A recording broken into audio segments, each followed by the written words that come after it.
ஐயோ, உனக்கு போனா போதுன்னு விளையாட தானே வாங்கி கொடுத்தேன். இது ஏன் அப்படி பண்ணி வச்சிருக்க? இது எல்லாத்தையும் பிச்சுட்டேன். இது ஏன் அப்படி பிச்சு வச்சிருக்க? இது ஏன் அப்படி பிச்ச சொல்லு. இது என்னது? பாலை பாரு. ஐயோ கடவுளே, இது வாட்டர் கேனு எல்லாம் எப்படி பாரு.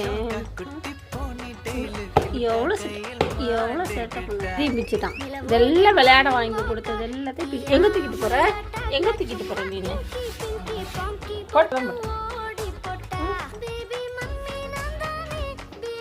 இதெல்லாம் விளையாட்டு சாமானான்னு இப்படிதான் கடிச்சு பிச்சு வைக்கிறாரு எல்லாத்தையும்.